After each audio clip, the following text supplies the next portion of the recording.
Right now, I want to demonstrate and highlight this microphone here. So I got this, I would call this a budget-friendly studio microphone. I personally got this to overdub videos as a content creator.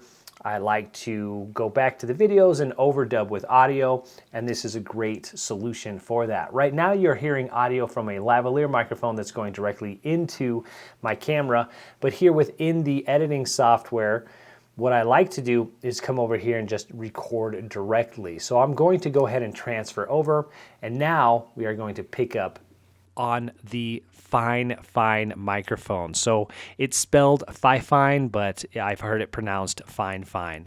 So here we're hearing audio directly from it. I think it's good quality audio. It's got a good range from lower hertz to higher hertz. So I think it picks up a good vocal range. And then it actually looks really cool. So it's got a different LED light that you can change on it. It does have two control knobs here on it that you can boost the gain on the actual microphone, and then you can actually boost the audio in the headphones. Now the headphones, you can plug in headphones into the back of the microphone, and that is with a 3.5 millimeter input, auxiliary input, so you can put your headphones in if you like to monitor the audio in real time as you're talking, and that helps you kind of just, people just like that. So this is how I set up here. So I've got my editing software over here. I've got my script over here, and I'm just going to talk a little bit here so you can really just hear how the microphone sounds. This is a garbage disposal. This garbage disposal is leaking, and I am going to show you how to replace the garbage disposal that uses a standard plug-in power cord. We will also be replacing the cord, and I'm going to walk you through the entire process. First, before you do anything, make sure to unplug the disposal from the outlet under the sink. Now, if you can't access the plug safely, go to your breaker panel and shut off the power to your kitchen outlets. So that's just kind of an example here, and this is how I do my setup. Now, a couple of downsides for this microphone. You can, or it does pick up a lot of sound. So if you are having it set up like this, where it's on a table and you tap on the table or move the mouse around, shuffle around, move the mic itself, it picks up all of that audio. Now, typically, this is not going to be the setup, right?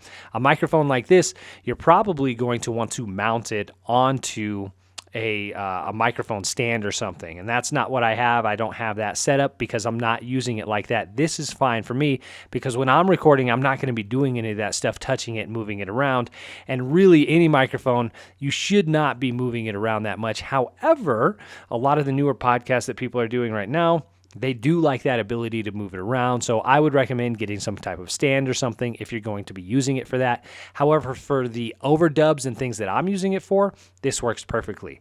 Now, on the back here, you do have different inputs, so you've got the headphone input. You also have the output that you can do USB, which is how I have it set up directly to the computer, but you also have XLR, so you can put it into a mixer or any other piece of equipment that takes that.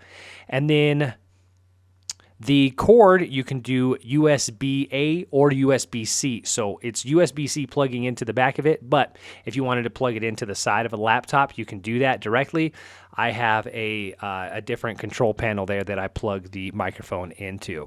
So this is the FiFine or FiFine. I think the company pronounces it again, FiFine, and then it's spelled FiFine. I think it works great. Again, I'm not moving it a lot, and I'm not messing with it. So I think the audio is really clear. It's crisp, and I like exactly how it is. It comes right out of the box. It is plug and play, so you don't have to do anything. So I really like it. And I use it for now doing all of my overdubs, and it makes my process a lot more streamlined and a lot more easy. So I am definitely a fan of this. One last thing that I did not show is that on the top of it, it does have a mute button. So you can just tap.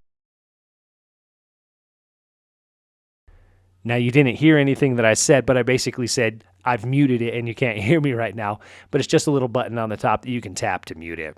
So I love it, and I hope that was helpful.